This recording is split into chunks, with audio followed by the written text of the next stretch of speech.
Podcast is brought to you, as always, by your friends at The Contender, the game of presidential debate. Hey, real talk, guys. We just got word from our manufacturer that we are going to get our 2016 expansions in this coming Wednesday, which means we'll be packing them up and sending them out on Thursday and Friday, which means you will get them early the week after. However, that's if you pre-order it. You got to go on over to thecontender.us, click on the big new expansion pack. You say pre-order the 2016 expansion. It's the red text below the grayed out unavailable button. But once that goes live, we will be open for everybody. So just go ahead, add that $20 expansion to your order. It is a full 100 cards. That will very, very, very much be, I think, the best, the cream of the crop. It's super rad. Go ahead and check it out. The 2016 expansion pack. Pre-order it today. Also brought to you by patreon.com/JURY. Man, we are getting so close to 700. We are making our way one step at a time. I feel like we can get within sniffing distance this month. Head on over to patreon.com/JURY and support not only this show, but also my One Mic show, Jury. Listen, it has been such a fun time working with you guys on this, and I'm very much looking forward to getting out on the road and meeting so many of you, and we can do that at 700. I'm going to start doing my In Your House tours, and I'm super pumped to do it. I don't even know if this is going to be something that works or is a thing forever, but I'm so excited to try it out. So go ahead and try it out with me. Patreon.com/JURY. The In Your House tours begin at 700 a week. And by Stickers or DIAF. This is a brand new venture that I'm starting off because so many people have asked to have Diamond Club jury-related stickers. And so we're going to sell them in packs. It's a $5 pack with assorted Diamond Club stickers. Right now, you get a hashtag BJC, the Bonjour click. You get a big, nice die-cut vinyl of my face as rendered by Spearmint Nitrate. It's a super fun time. And I can confirm right now that any pack that is ordered today or after today will also have a Politics logo sticker in it. So, if you want to support the show and you want our album art in a 3x3 vinyl sticker, then go ahead on over to stickers or DIAF.com today and place your order. This is going to be a rotating pack, so you never know what's going to be in it. I'm always going to change them up so you guys can have the most stickers possible. Go ahead and check it out. But enough of us talking about the things that make the show possible. What do you say we actually do the show? Politics, politics, politics, politics, politics.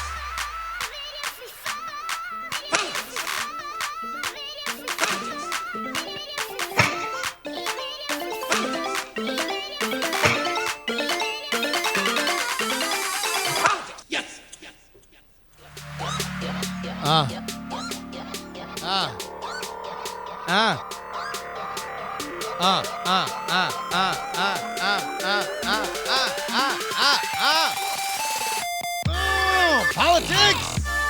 Politics. Yeah. Ooh, yeah. Politics. Ooh, yeah. I'll tell you what. Okay, so guys, number one, I just rewatched Dana Carvey's Critics' Choice.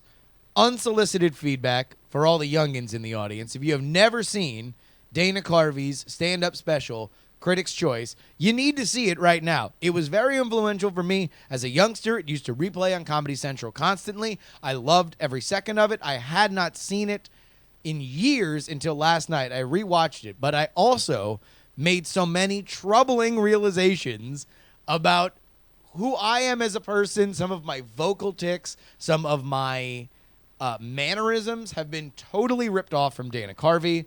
I do a sad, poor impression of him so much of my life. So I just wanted to point that out. And also, I just realized right now while I was doing my hype, like in my head, that is hot rapper like catching the beat so he can start freestyling. Like that's what I think I am, right? But in reality, I just realized that I was doing Dana Carvey's Katharine Hepburn.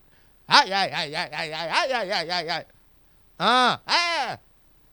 It's all the same thing. It's all the exact same thing. So I apologize to Dana Carvey, and that is how we begin this episode of Politics, Politics, Politics. Welcome, ladies and gentlemen. My name is Justin Robert Young. We have, I think last week when everything was still very, very in flux, there was still a little bit of trepidation and like, okay, well, what is this going to look like? How are we going to deal with this stuff? Donald Trump was kind of acting very, very Trumpian. He was blaring his trumpet. That didn't work. We'll have to workshop it. And so there was this idea that we would just be in this perpetual hell that we were in the Republican primary and the Democratic primary. Hillary would be strong, but Bernie would be persistent. Trump would just continue to take the piss out of the establishment of the GOP and never really focus on Hillary, therefore having an automatic out when he says, well, yeah, none of the party backed me because I scared them. They wanted to be politicians more than they wanted to be helpers of Americans at large, and that is why I lost the election. That's what it kind of seemed like. And yet this week, when you really look at the headlines, when you really actually take a look into what we are seeing unfold in front of us, it is basically the same thing. So pretty much it's the exact same thing. Bernie wins West Virginia. Statistically, it still doesn't matter because Hillary is going to win the next few contests, including California. Bernie continues to draw gigantic crowds. There seems to be a little bit of, there is a wee bit of the High Sparrow element to all this, right? There is this wee bit of creeping like, yeah, sure, Bernie is a manageable problem until he's not, right? Like that is an element that is certainly here. However, Bernie has very little chance of winning, and that, again, is going to be pretty much all I'm going to talk about when it comes to Bernie, because there is really no news.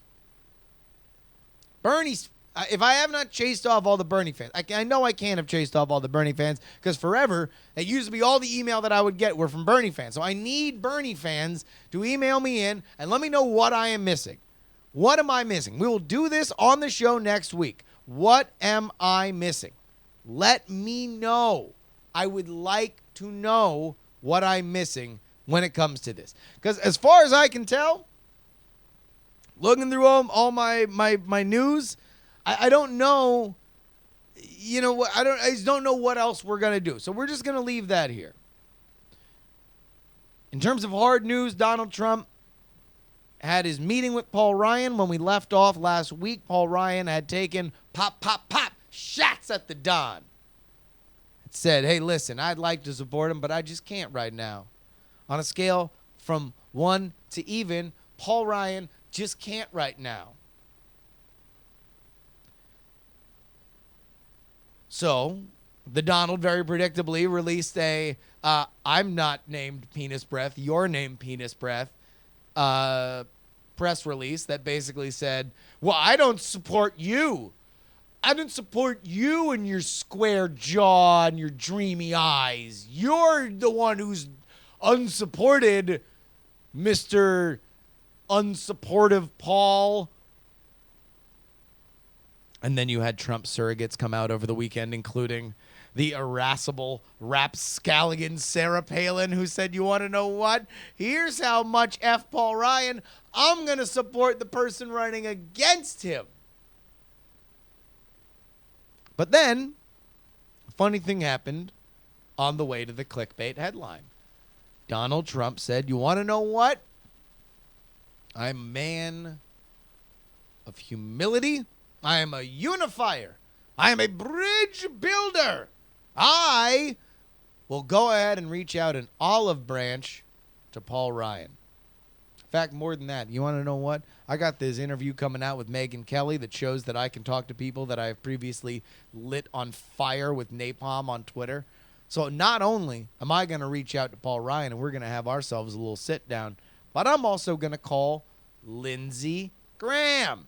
Lindsey Graham has literally found so many different positions to attack Donald Trump from. He was a diehard Jeb Bush person. The SSJEB exclamation point goes down, so he jumps ship to Marco Rubio. Marco Rubio's ship goes down. He jumps ship to Ted Cruz. Ted Cruz's ship goes down. And at the end of the day, there is just an exacerbated Lindsey Graham with his hands on his hips saying, "Oh, you." So Donald calls Lindsey Graham. Lindsey Graham comes out and says, "Hey, you want to know what? The Donald's a funny guy." Paul Ryan comes out and says, "Hey, good step toward unity." Now, one might say, and you would not be blamed. In fact, this is 150% true, what I am about to say. I am about to say something that cannot be denied. That is a good action for Donald Trump. That is the kind of humility and bridge building that he needs to demonstrate. He needs to show that. It is something that demonstrates to those that are wary about him that maybe he can be something more than 100% of the cartoon character flamethrower when the flames need to be going in the opposite side of the aisle and not inside his own party anymore. He has done enough damage to the party. He can now start inflicting damage on the other party. That is an important thing to do. Here's another important thing to note. Because he's Donald Trump, none of it really, really, really matters. Because Donald Trump is, and I will borrow this, it is a borrow element. Donald Trump is a habitual line stepper. Big shout out to the Jalen and Jacoby show. He is indeed a habitual line stepper. He is somebody that, yes, as impressive as it is that he can make nice with people that have been very critical of him, it really doesn't matter unless he continues to do it. Because no matter what, you are always one line away from being lit up by Donald again. So we don't quite know whether or not he can make and keep friends in the same way that he has been able to, the way that he has been able to, that he's been able to just reach out. Like, so good, very good, right? Nice, good for him. Very awesome. At the same time, he's got to keep doing it if he really, really, really wants to kind of erase some of the stigma that's on. So that's pretty much going to be it for all the serious political talk that we are going to do today. This is something that we are, just going to kind of put on hold because we got a little bit on polls coming up a little bit later. However, I want to get into my favorite element of politics, which is, of course, the nonsense, the silly season, the absolute ridiculousness. And we got a little bit of that today because something that has been kind of known forever made its way to the Washington Post. Oh, by the way, hey, big shout out to everybody watching us on Facebook. I see so many of my friends, Stuart and Jessica, Mike. Thank you guys for watching. This is a total experiment to stream stuff here on Facebook. So big shout out. I am watching both chats here. I'm rocking 2 chats as we do the show today. But I want to talk about something that delighted me. So it is well known amongst New York City media circles that there was a period for which in the 80s when Donald Trump, or early 90s, when Donald Trump used to pose as his own spokesperson. Now, this is funny to me on so many levels. Let me count the ways. Number one, it shows how much Trump loves talking about himself, that he needed to talk about himself in the third person as a self-actualized character. Number two, everybody kind of knew that it was him, apparently, but also didn't totally know for sure if it was him. A, because it's so audacious, and B, because all New Yorkers talk alike. And number three, the stuff that he says has become politically relevant, specifically this. So let's go ahead and just take a look. This is Donald Trump talking about himself to a People magazine reporter. Here we go. This is big credit to the Washington Post. It's off the record. He left. I mean, it was his choice to leave, and he left. He left from Marla. He didn't leave. No, that's the thing. So he is John Miller, apparently. John Miller is the character for which Donald Trump is playing. Allegedly, I am a lawyer. He is allegedly John Miller, and he is talking. The he that he is talking about is Donald Trump, specifically about his divorce from Ivanka Trump. Ivana. Ivana Trump. Ivanka's the daughter. His divorce from Ivana, and he is apparently in off-again mode with Marla Maples, who he would later marry. But let's get to this. Misconception of this whole thing, and this is the second question I asked about after the ring, was the biggest misconception is he left. He didn't leave for Marla. He really left for himself. He didn't leave for Marla. He never left for Marla. He was going to leave anyway. Marla was there, but he was going to leave anyway. Whether there was a Marla or not, he was going to leave anyway. So now he has somebody else named Carla. What? He's got somebody else named Carla. Carla? Carla? Carla? Carla? Who's, beautiful, and I guess you have something on her. I don't know if you do or not. But no, they won't talk about her. Can you say anything about her? I mean, who is this?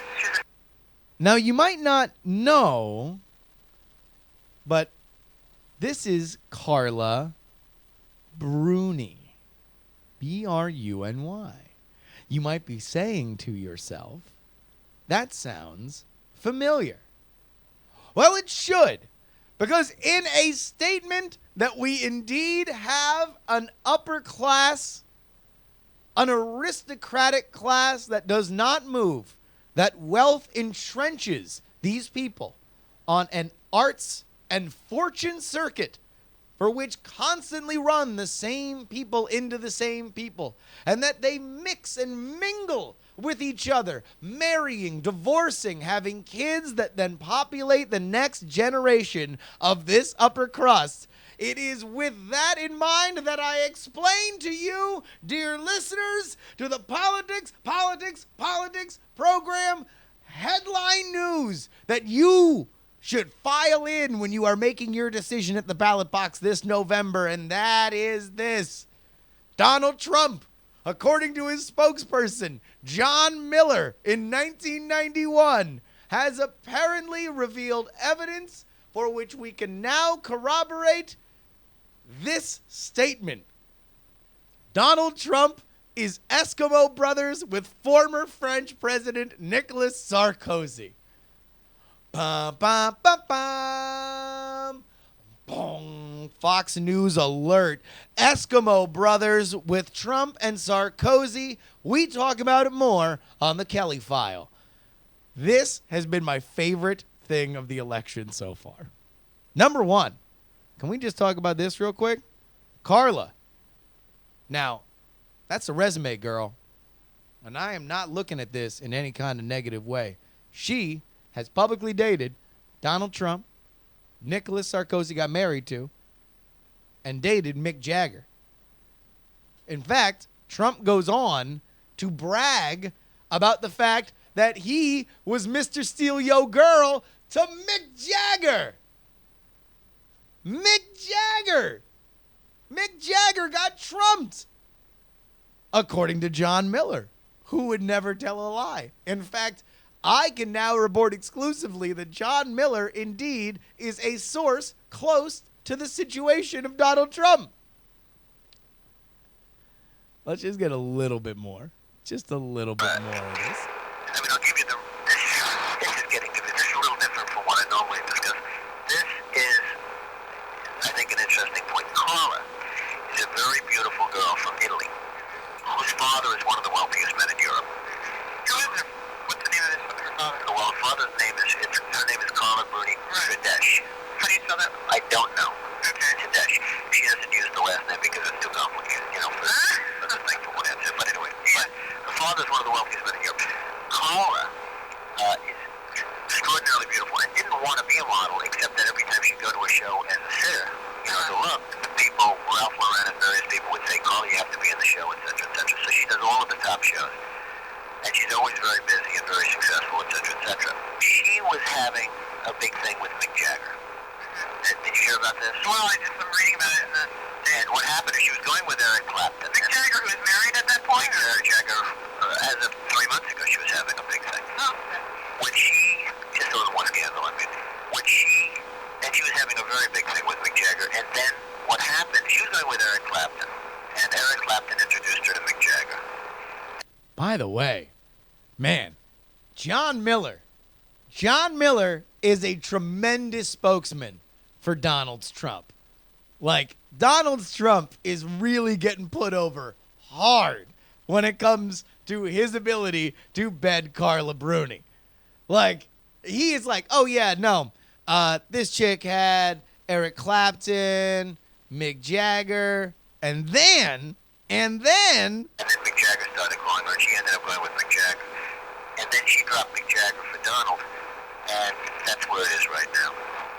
And, and again, he's not making any commitments to Carla either. Just oh, by the way, listen, fly by night, Donald Trump, it's a real busy guy. There ain't no commitments. I want to let you know that that Donald was Mr. Steal Yo Girl to both Eric Clapton and Mick Jagger, and future note, he is Eskimo brothers with all them, as well as a former French president. In fact, I believe that this is something that Donald should have mentioned in his foreign policy speech.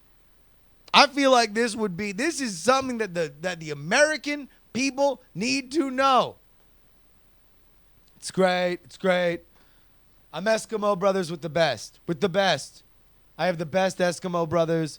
Believe me, I have the best Eskimo brothers. And by the way, he's probably right, man. That dude's probably got great Eskimo brothers. And then imagine if he did that, right? He started bragging about that on stage, right? And then meanwhile, like, oh, this is brilliant. All right, here. This one's free, Donald. I'm just going to give you this one, all right?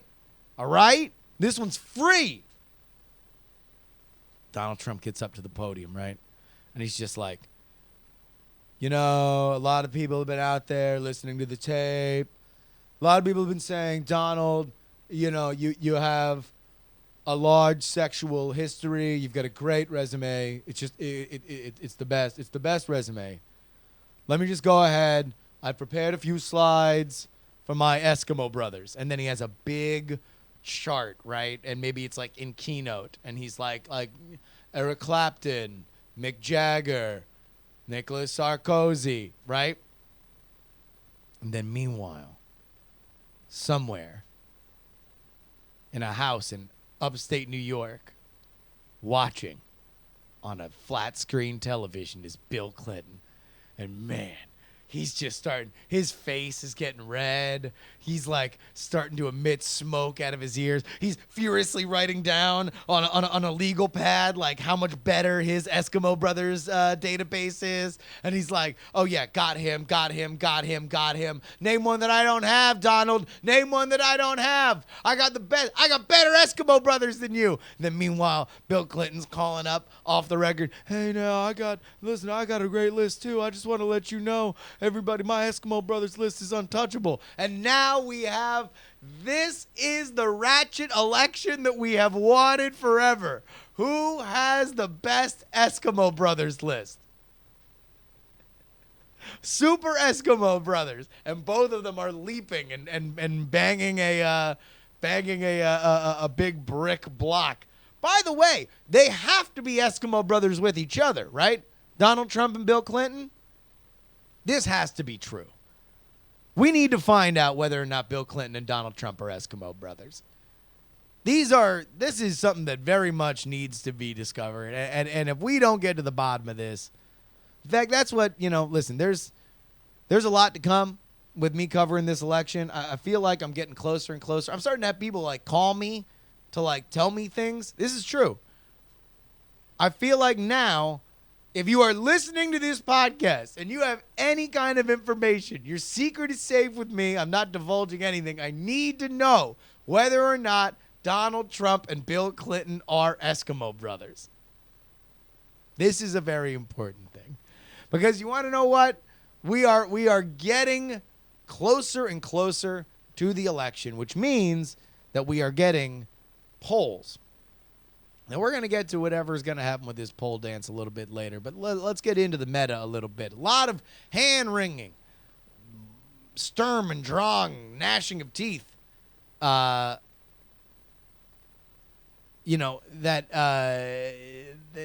polls, the polling, rather, for this election seems very tight. Now, conventional wisdom. You can go ahead and listen to any other political podcast you want, and everybody's going to say, yeah, listen, this is going to be a walk for Hillary.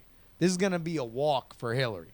This is going to be an absolute stroll in the park for Hillary, which means that you get polling like we just saw, where it came out this week that not only are they polling very, very closely when it comes to when it comes to the general election, but also in some of the swing states. You saw swing state polls in Ohio, in Florida, and in Pennsylvania that were effectively toss-ups. Now, we got another poll that we're going to get to in a little bit. But I just want to let you know that I don't think this is going to be a walk for Hillary. In fact, I think that Hillary is kind of uniquely unsuited to run against Donald Trump the more that I watch them in action. That Hillary will always be inauthentic and Donald Trump will always be authentic. She's on the wrong end of that. Now, I think that there's a lot of the system is laid out in her favor because she has been good at turning out the Obama coalition, and the Obama coalition is strong in states that basically make it very, very, very hard for Trump to turn the map in his favor. However, we do need to acknowledge one thing. Let's take these polls at face value for a moment. This is a particularly good time for Donald Trump. Donald Trump has vanquished all of his enemies in the primaries against all odds. He has continued to defy the experts. He has a wall filled with the heads of people that were thought to be completely unstoppable. And as somebody who is more liberal socially than any previous modern GOP nominee, he, if you squint hard enough, looks like somebody who can pivot closer to the center, and he has made little ebbs in that direction this week in terms of him saying that, the minimum wage and maybe we should tax rich people more. Like those are very kind of blue-collar liberal agenda sort of stuff that he is now edging toward. Hillary, on the other hand, is still in this never-ending story of trying to battle Bernie, which, by the way, let me just go ahead and put a pin in exactly everything that I was going to say. How much does Bernie look like Falkor? Can we just let's just acknowledge that Bernie looks a lot like Falkor.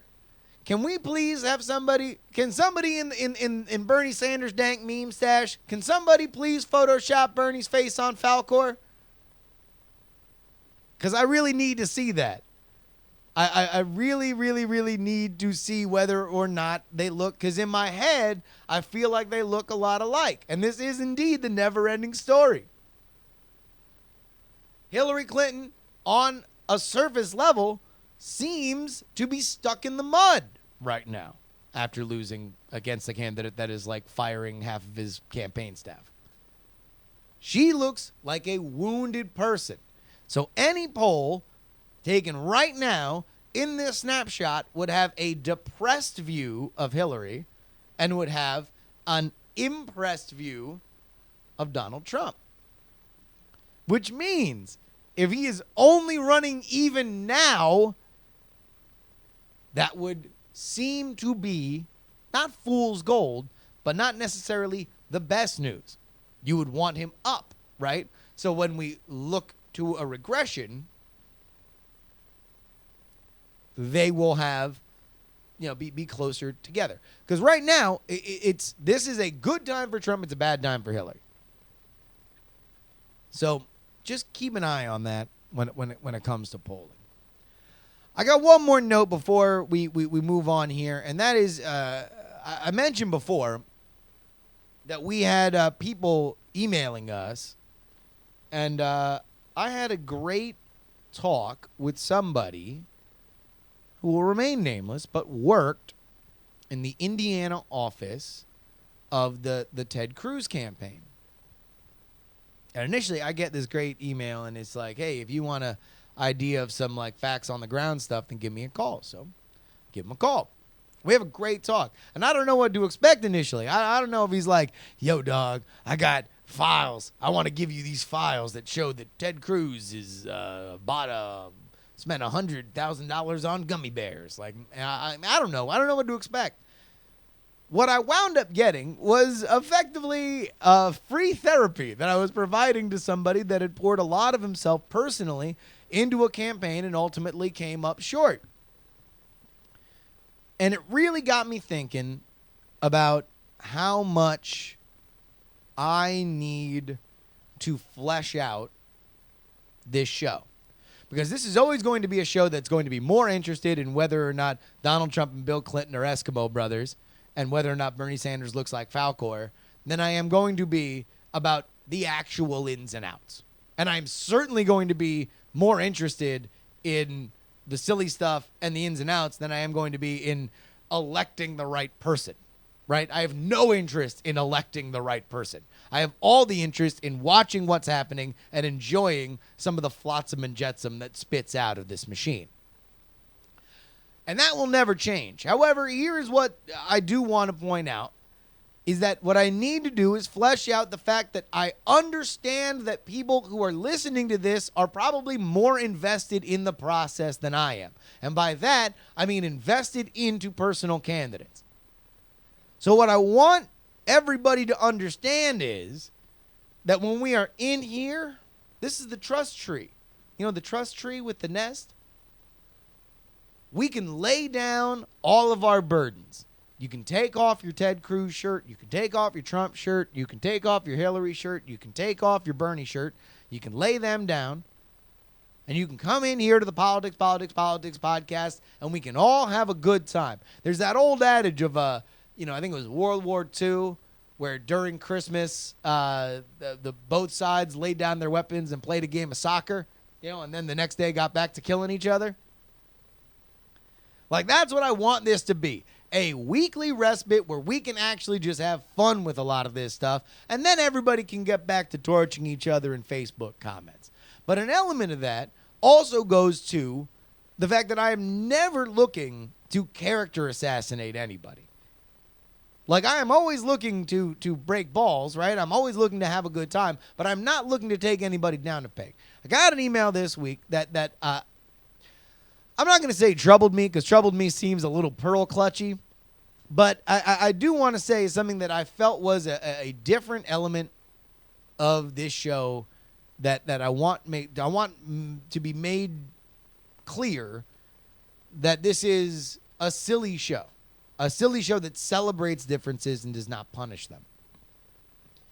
So I made a joke about Lindsey Graham's voice, and I got an email that was very disappointed in me. Said, hey, Justin, I was listening to your show and I thought, man, Justin is knocking it out of the park. I want to share this show with my friends. And then you went and made fun of a Southern man with a lisp. I thought we were past this. So I'm like, okay. In my heart, I know that I'm not making fun of Lindsey Graham's voice. I'm pointing out that Lindsey Graham has an amazing voice. I love Lindsey Graham's voice. I love it when Lindsey Graham gets huffy. In fact, in general, I don't think you can really go wrong with heterosexual lispy Southerner. Like, that's a great look. I love that look. That is an awesome voice. I love, love, love it. If I could do it without affecting it, it would be among the top 5 choices that I could have if I just had a random voice, right? I would like to change my voice to be that without affecting it. But I just want to make that clear to everybody. Because ultimately, there is a line when it comes to humor. And you are either on the side of it that can appreciate it, or you are on the side of it that intends to injure, especially the kind of personal identity stuff that we are bringing up. Which brings me to my final point about Donald Trump. Because I was talking to a friend of mine, and we were kind of getting into Donald Trump fighting with Elizabeth Warren on Twitter. Which, by the way, I think is a good use of Donald Trump's time. I think fighting with Elizabeth Warren on Twitter, good use of your time. Fighting with Paul Ryan, bad use of your time. Elizabeth Warren is a bomb thrower on the Democratic side, so somebody who can throw more bombs at her is something that the Republican and conservative side will cheer. Even if they don't like Donald Trump, they don't like Elizabeth Warren more, and they would like to see her taken down a peg. Which made me realize something. There is an element of reclaimed dignity that is fueling Donald Trump. Now, what do I mean by that? I mean that it has become de rigueur in liberal media outlets and with liberal politicians, and Obama certainly made very, very, very great use of this, to be dismissive and categorical about Republicans and GOP and conservatives in general. This kind of gets wrapped up in the whole clinger to gods and guns thing that Obama got in trouble for back when he was running in 08. And it really made me click when Jon Stewart went on David Axelrod's podcast and called Donald Trump a man baby, which I think is funny, right? Because I think Jon Stewart is a tremendously intelligent person. I think that he is a great mind and somebody that I very much would like to hear kind of expound in a way that isn't there just for punchlines. But I find it telling that when somebody who is revered, specifically by liberals, when he is made to understand the Donald Trump phenomenon and chastise him for being a 7-year-old, instead of saying, hey, look, well, here's what he's saying, and here's why he's saying it, and here's why this is resonating, he says he's a man baby. So effectively, he's yelling at somebody for being irresponsible by calling him an irresponsibly juvenile name. And it clicked. This is why people love viscerally Donald Trump hitting people with Goofy Warren, Crooked Hillary, Lyin' Ted, Little Marco, Low Energy Jeb. Because in general, whether or not it's by design or whatever, liberal criticism of Republicans can be funny, knife in the rib jabs, right? Conservative criticism of liberals tends to be a little heavier. It tends to be like they are, evil, crooked, rotten to the core kind of stuff. Donald Trump gives conservatives the, true or not, the soundbite insult, the comical soundbite insult. And I think that's something that Republicans and conservatives have not seen, because they haven't necessarily had a ton of super funny people running in that position. Donald Trump, I don't know whether or not you would consider him funny, but I think he certainly thinks he's funny. He certainly makes a lot of these comments in ways that he hopes his supporters will find funny, and that's rare. That is a rare commodity. And it's something that, by the way, he has and Hillary does not have that at all. You will see how much of a factor that will be. But it is something to watch. Now, I've said here on the show that we don't know what we're going to do with the pole dance segment.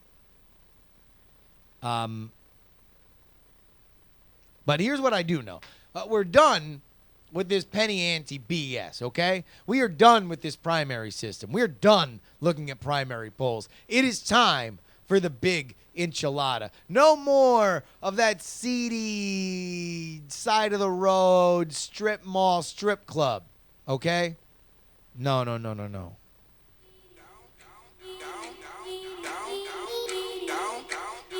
We are going to find ourselves at a high-class establishment. This is some private room stuff. We're going right to the VIP. Ladies and gentlemen, this is your general election. First time ever.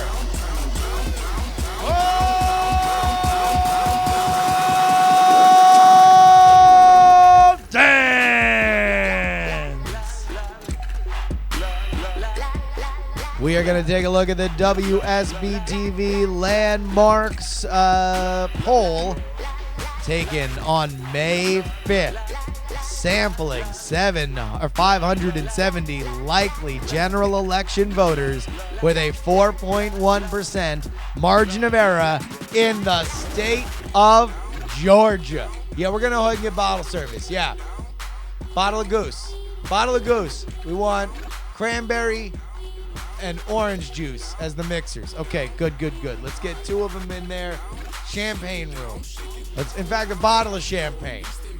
And it better be from Champagne. If you bring me sparkling white wine, it's going to be a problem. Ladies and gentlemen, polling at 41%, it is Hillary Clinton. 41%, that's pretty high in Georgia. And polling in first, it is with 42%, Donald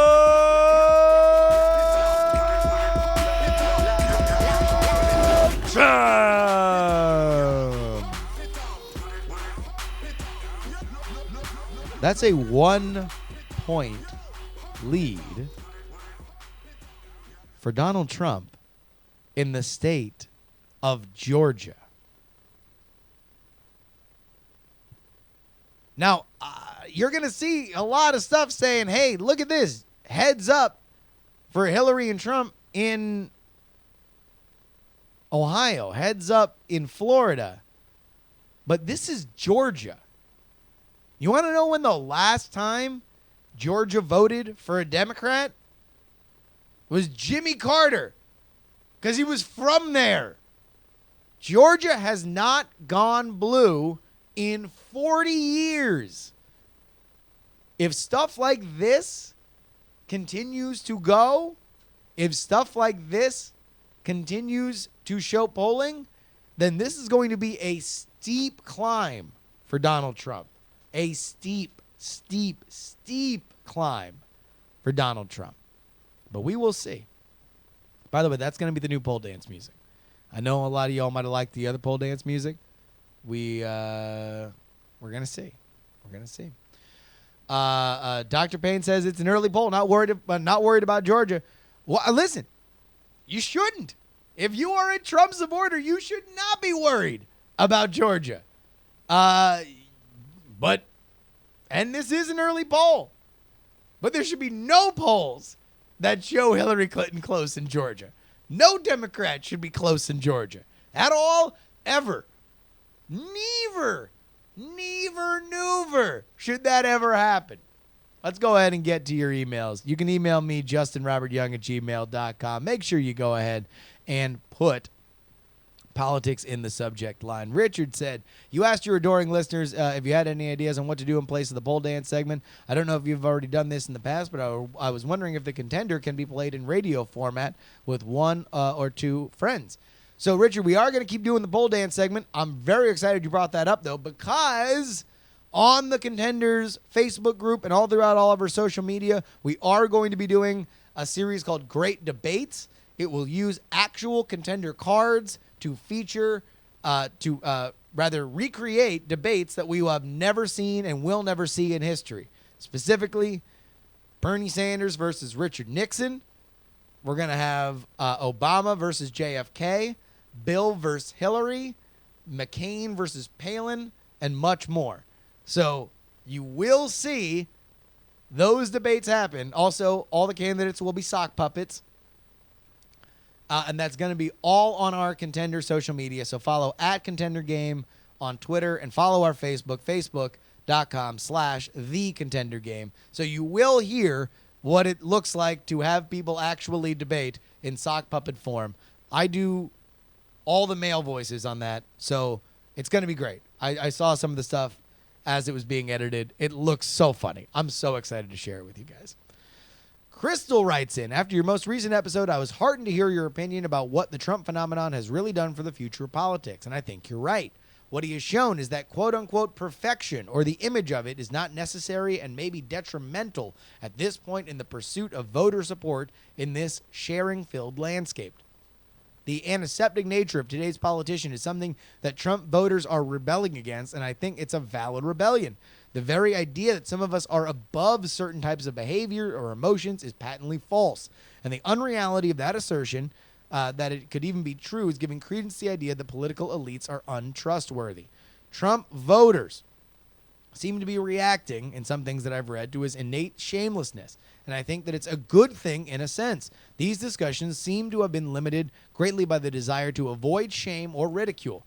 I think that moving toward a more shameless culture, than in the sense that we are all flawed and it is how you deal with it versus avoiding it that is the basis of integrity, is a positive, definitive step.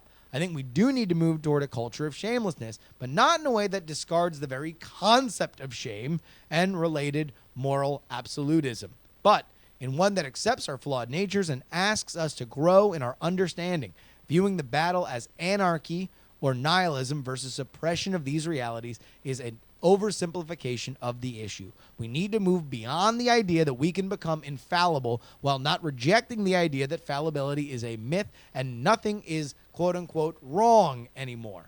I think the future could be a figure who is shameless, but not because they are comfortable in their own skin and unapologetic in their current understanding.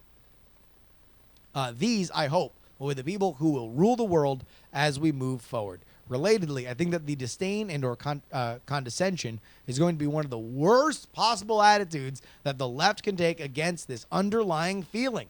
Unfortunately, I think this attitude will be one that will be taken by many. I call on people who may be mystified by the Trump rise to really look and see if they are adding in any way to the culture of shame and insecurity. The only way to battle the false prophet is with untwisted truth.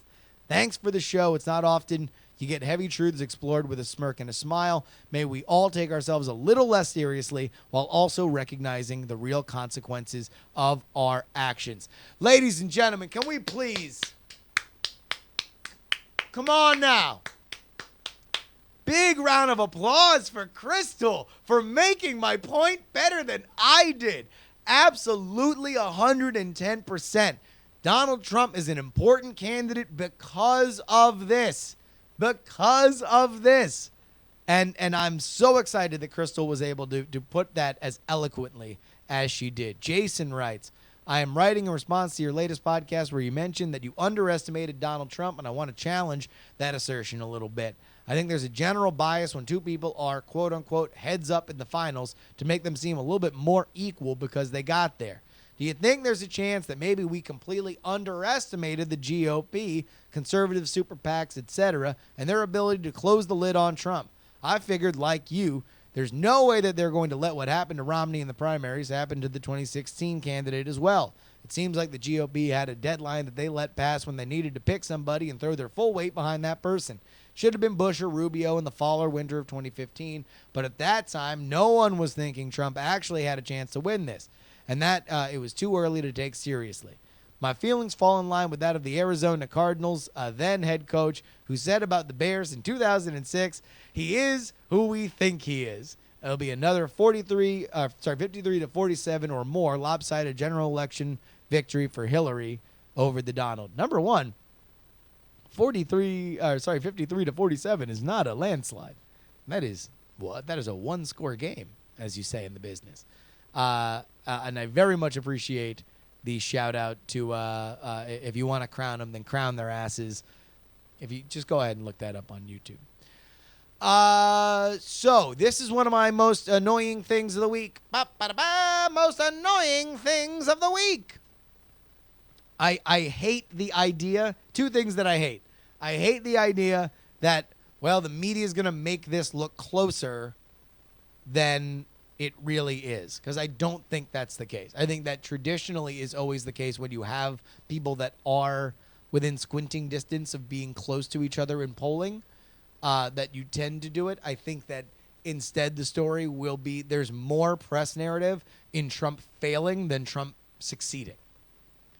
I think that if Trump is close to succeeding, it will be a bigger story than Trump failing. But if we are going to take the idea that this will be something that Hillary will be far enough up, I think that there will be plenty to look at in terms of hubris of watching Trump flail.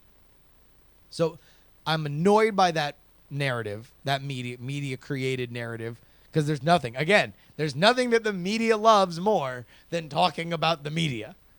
This is like my favorite thing. I love 538. I've talked about 538 on this show a bunch. Big shout out to the 538 podcast, who, by the way, did a great live show in a synagogue, which, like, I love everybody who does that show, but to say, hey, I caught the 538 live podcast in a synagogue would be a punchline to a joke. It's so dead on the nose. That being said, media loves to hate media. And now you have 538, which takes this whole big time to respond to a New York Times editorial about how data journalism got it wrong. So data journalists and reporter journalists start yelling at each other, and really it just feeds the beast of media needing to say, ooh, media, oh, you so bad. You're so bad, media. Now listen, I am part of it, a fringe part of it. As somebody who does a podcast, I am my own gas bag, right? And so I am feeding in to this circle list of jerks. But I will say that that's something that I find endlessly amusing and oftentimes irritating. Kevin writes, I'm listening to you talk about the worst ads. Well, here is what may be the worst website. I think this guy put his 13-year-old nephew in charge of his web presence. The nephew is either totally gone to crazy town or is trying to torpedo his uncle's aspirations. So everybody go to GeorgeHutchins.com. I'll go ahead and show everybody watching live what this looks like. And holy GeoCities, is it a real treat.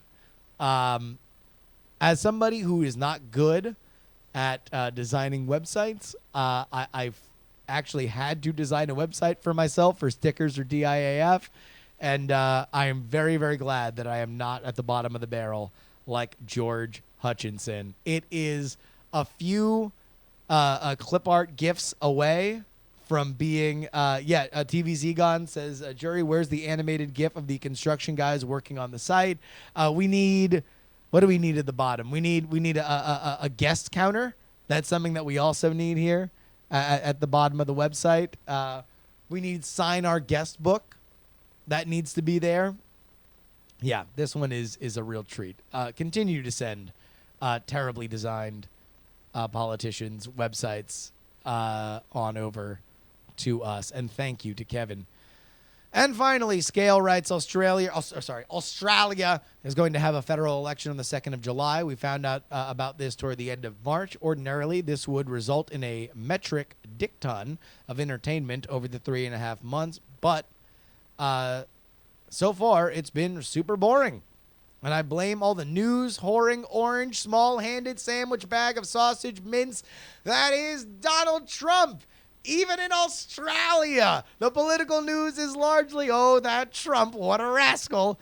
Anyway, my question is, what would the political landscape in the U.S. look like now if the campaign season was only 3 months long?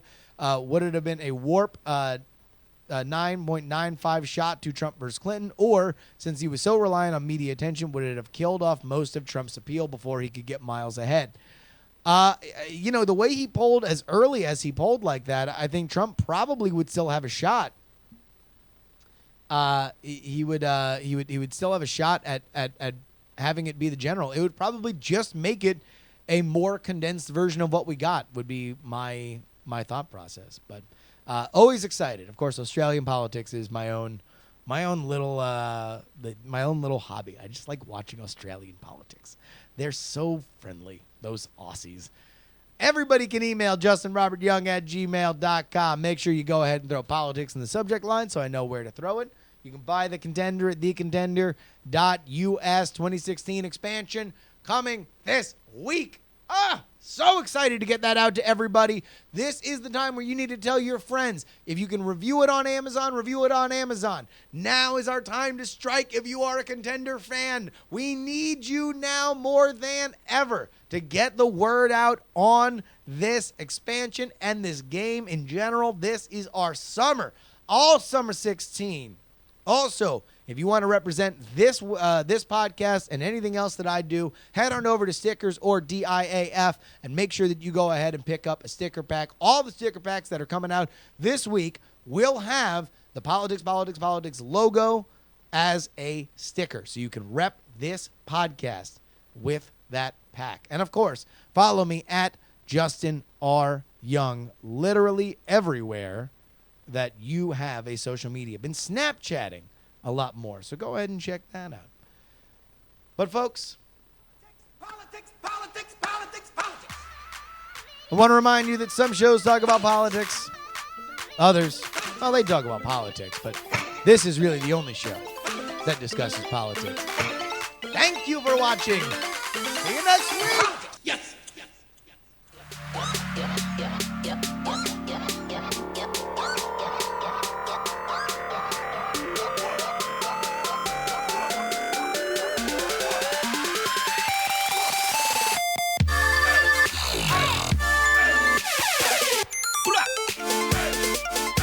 Diamond Club hopes you have enjoyed this program.